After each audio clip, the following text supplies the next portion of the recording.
कुछ महीनों में आपने इंटरनेट पर तो मेटावर्स के बारे में सुना होगा या पढ़ा होगा। इनफैक्ट आपने टीवी पर भी मेटावर्स के बारे में काफ़ी कुछ देखा होगा, क्योंकि लोग यहाँ शादियाँ रचा रहे हैं तो कई लोग यहाँ पर प्रॉपर्टी भी खरीद रहे हैं।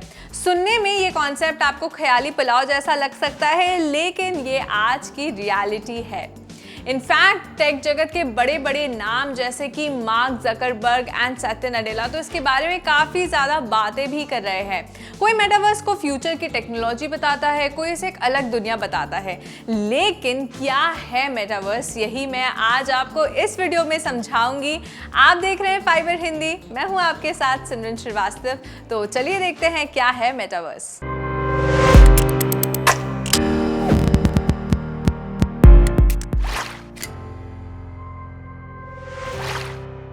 इससे पहले कि मैं आपको मेटावर्स के बारे में बताऊं, एक बार समझने की कोशिश करते हैं कि ये मेटावर्स शब्द आखिर आया कहां से। तो 1992 में ऑथर नील स्टीफेंसन ने अपनी किताब स्नो क्रैश में मेटावर्स शब्द का सबसे पहले जिक्र किया था। उन्होंने अपनी किताब में बताया था कि एक ऐसी दुनिया होगी जहां लोग अपने वर्चुअल अवतार बनाकर जा सकते हैं या एंट्री कर सकते हैं। क्या किताब में लिखा हुआ वो मेटावर्स असल में ये मेटावर्स है, वो हम आगे जानेंगे। लेकिन मैं उससे पहले बता दूं कि जो ये मेटावर्स शब्द है वो तो वहीं से आया है, क्योंकि सिलिकॉन वैली यानी कि जहां गूगल और फेसबुक के इंजीनियर्स, उनके बीच में स्टीफेंसन एक काफ़ी इन्फ्लुएंशियल पर्सन है। लेकिन ये जो किताब में मेटावर्स मेंशन है वो असल मेटावर्स से थोड़ा डिफरेंट है, और वो डिफरेंस क्या है वो तो आगे हम समझेंगे। लेकिन उससे पहले मैं आपको इंटरनेट की हिस्ट्री की तरफ लेके चलती हूँ। शुरुआत करते हैं वेब 1.0 से, यानी पुराने ज़माने का इंटरनेट। अब वेब 1.0 से शुरुआत इसलिए कर रहे हैं क्योंकि कई लोग जो है वो मेटावर्स को वेब 3.0 भी बता रहे हैं, तो उस हिसाब से नज़र डालते हैं वेब 1.0 की तरफ। तो हम बात कर रहे थे वेब 1.0 की, यानी पुराने ज़माने का इंटरनेट, जहां वेबसाइट्स पर आपको सिर्फ टेक्स्ट देखने को मिलता था, और इसे रीड ओनली इंटरनेट भी कहा जाता था, क्योंकि यहाँ पर ज़्यादा विजुअल अपीलिंग फ़ोटोज़ ये सब कुछ नहीं थे। आपको सिर्फ टेक्स्ट के तौर पर इंफॉर्मेशन देखने को मिलती थी। यानी कि आप सोच सकते हैं कि एक ऐसा इंटरनेट हुआ करता था जहाँ पर फेसबुक, इंस्टाग्राम, यूट्यूब या फिर फ़ोटोज़ वाले साइट्स जैसे इंस्टाग्राम और पिंटरेस्ट भी नहीं हुआ करते थे। अब आप सोच रहे होंगे कि अगर फेसबुक नहीं हुआ तो क्या हुआ, माई स्पेस तो हो गई, लेकिन मैं आपको बताना चाहूंगी कि उस दौर में माई स्पेस भी अवेलेबल नहीं था। अब अगर हम वेब 1.0 के टाइम स्पैन की बात करें तो कह सकते हैं कि वेब 1.0 1991 में आया था। उसी दौरान टिम बर्नर-ली ने www यानी वर्ल्ड वाइड वेब का आविष्कार किया था, उसे बनाया था, और 2000 तक जो है वेब 1.0 चला। अगर मैं मैच्योर वेब 1.0 के बेस्ट एग्जांपल्स की बात करूं तो जियो सिटीज हो गया आपका। याहू 1995 में जब आया था, यानी 1995 का जो याहू था उसे भी हम यहाँ एग्जाम्पल के तौर पे देख सकते हैं, क्योंकि वहाँ जो इन्फॉर्मेशन थी वो आपको सिर्फ टेक्स्ट के फॉर्मेट में मिलती थी। ईयर 2000 के आसपास जब गूगल पॉपुलर होने लगा, माई स्पेस भी इसी दौरान आ गया, और तब धीरे धीरे इंटरनेट की परिभाषा बदलने लगी, और तब दौर स्टार्ट हुआ वेब 2.0 का। वेब 2.0 में याहू की भी काफ़ी बड़ी वेबसाइट बन गई, गूगल भी पॉपुलर होने लगा, और वेब 2.0 जो है वो सबसे ज़्यादा विजुअली अपीलिंग था, क्योंकि यहाँ पर आपको टेक्स्ट के साथ साथ वेबसाइट्स पर इमेजेस, ऑडियो, वीडियोस भी देखने को मिलते थे, तो ये आँखों को ज़्यादा अपील करता था। इस दौरान यूट्यूब, फेसबुक और बाकी सारे जो पेजेस थे वो डेवलप हो ही रहे थे, लेकिन 2007 में काफ़ी बड़ा डेवलपमेंट हुआ।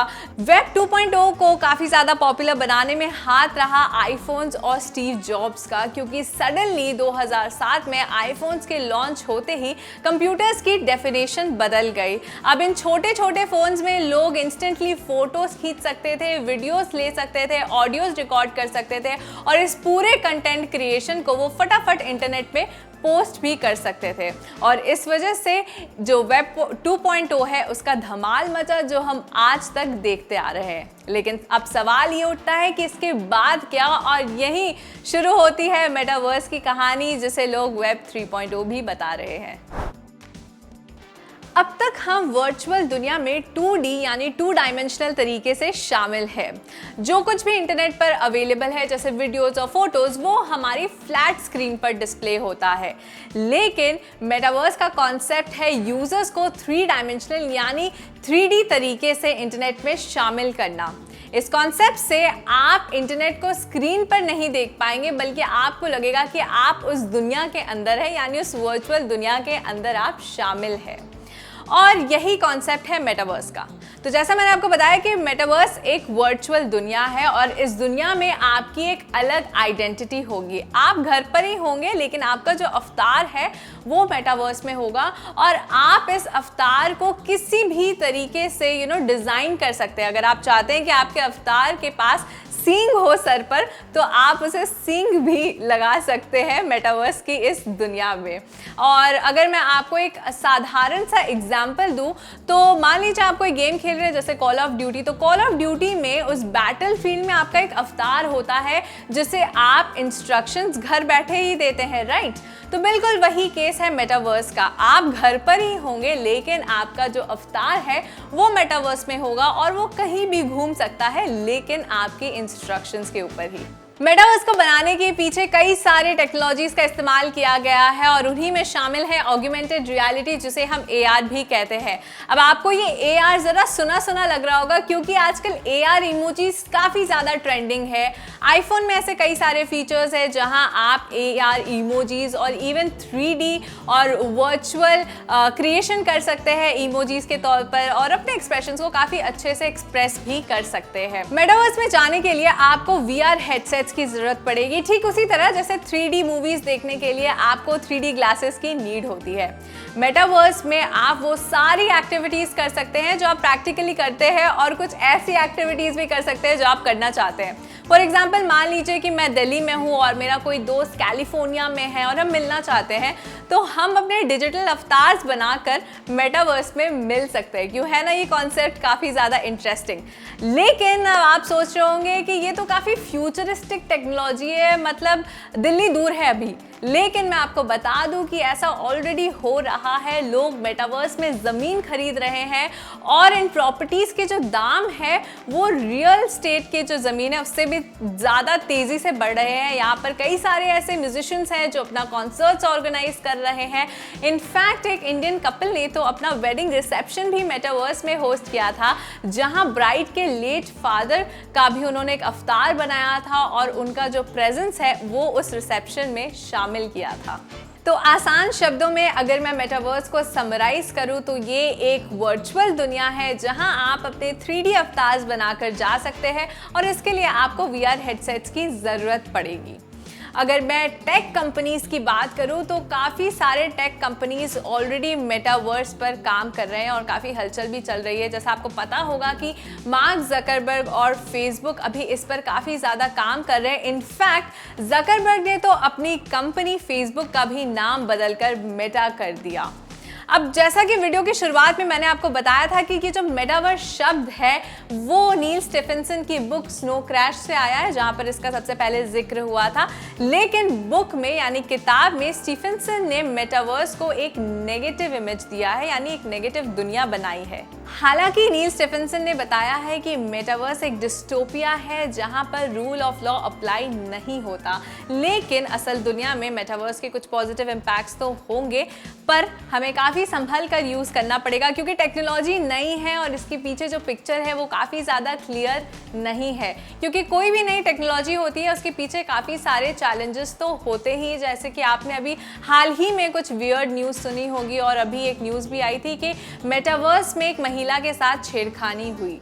तो सोच लीजिए कि अभी तक ये टेक्नोलॉजी फुल फ्लेजेडली रोल आउट नहीं हुई है पर ऐसे चैलेंजेस आ रहे हैं, ऐसे प्रॉब्लम्स आ रहे हैं मेटावर्स को लेकर। और इंटरनेट को ही देख लीजिए, आए दिन इंटरनेट पर कुछ ना कुछ हैरेसमेंट होता ही रहता है, साइबर क्राइम्स होते रहते हैं। यूट्यूब के वीडियोस पे भी काफ़ी लोग ऐसे कमेंट्स पास करते रहते हैं जिसे यूट्यूब रेस्ट्रिक्ट करता रहता है, लेकिन ऐसे कमेंट्स आते ही रहते हैं। तो अगर ये सब कुछ मेटावर्स में पॉसिबल हो जाए जहाँ लोग अपने अवतार्स बनाकर जा रहे हैं तो आप सोच सकते हैं कि वहाँ पर अच्छी खासी फाइट भी हो जाएगी।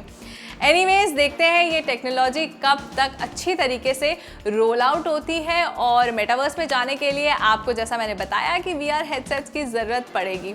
तो ये था आज का वीडियो और ये थी मेरी छोटी सी कोशिश आपको मेटावर्स के बारे में समझाने की। आपको ये वीडियो कैसा लगा वो मुझे कमेंट सेक्शन में लिखकर ज़रूर बताइए, और अगर आपके कुछ क्वेश्चंस हैं मेटावर्स को लेकर तो वो भी मुझसे पूछिए। साथ ही अगर आपका कोई एक्सपीरियंस है मेटावर्स को लेकर तो वो भी हमारे साथ शेयर करना ना भूलें। Thanks a lot for watching. मिलते हैं आपसे अगले वीडियो में जल्द ही। Till then stay hooked to fiber Hindi.